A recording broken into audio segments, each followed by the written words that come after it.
दोस्तों, जब गंगा नदी में डूब रहे भक्त की जान बचाने स्वयं चले आए देवों के देव महादेव, और फिर जो हुआ उसे देख वहां खड़े सभी भक्तों के होश उड़ गए।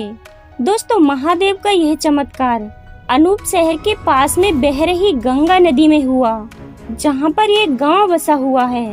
यहाँ रोज गांववासी गंगा नदी में स्नान करने आते हैं, तो कुछ लोग गंगा नदी के ठंडे पानी का आनंद लेने। दरअसल भीषण गर्मी के दौरान राजीव नाम का एक 25 साल का लड़का अपने दोस्तों के साथ सोमवार के दिन गंगा नदी स्नान करने सुबह के समय जाता था। इतना ही नहीं, राजीव बचपन से ही महादेव का परम भक्त था, और जब से उसने होश संभाला था तभी से वो महादेव का व्रत करता था। साथ ही वो हर सोमवार अपने दोस्तों के साथ गंगा नदी में स्नान करता और उगते सूर्य को अर्घ्य देकर वापस घर जाता, और महादेव की पूजा अर्चना करके ही दिन की शुरुआत करता था। एक बार राजीव अपने दोस्तों के साथ गंगा नदी के किनारे सुबह करीब 4:30 बजे गया था। गर्मी का समय था, तो नदी का ठंडा पानी उसे अच्छा भी लगता था। राजीव नदी के अंदर ही अंदर डुबकी लगाकर तैरने लगा। अचानक से मौसम बिगड़ा और पानी में काफी ऊंची ऊंची लहरें उठने लगीं। देखते ही देखते वो लहरों के बीच राजीव फंस गया, जिसके चलते वो नदी के बीचों बीच फंस गया। वहीं राजीव के दोस्त जैसे तैसे लहरों के बीच से अपनी जान बचाकर नदी के तट तक पहुंच गए, लेकिन राजीव उन लहरों के बीच फंस गया।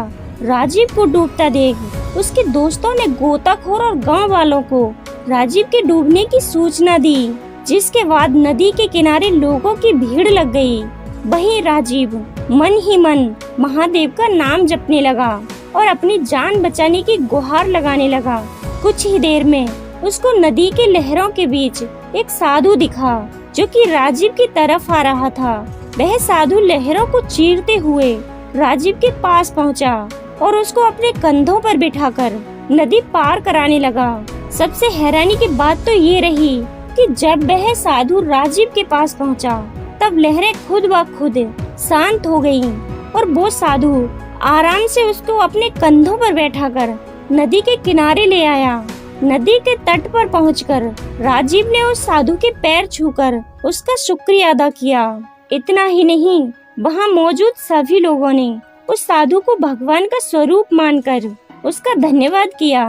लेकिन हैरानी की बात तो ये थी कि वो साधु किसी से कुछ कहे बिना मंद मंद मुस्कुराते हुए अपनी राह की ओर चला गया। दोस्तों, इसके बाद राजीव ने अपने घर जाकर सबसे पहले शिवलिंग का जलाभिषेक किया और 101 बार ओम नमः शिवाय मंत्र का जाप किया। दोस्तों, अगर आपको हमारा वीडियो अच्छा लगा हो तो वीडियो को एक लाइक जरूर करना। अगर अभी तक आपने हमारे चैनल को सब्सक्राइब नहीं किया है तो सब्सक्राइब भी अवश्य करना। धन्यवाद दोस्तों।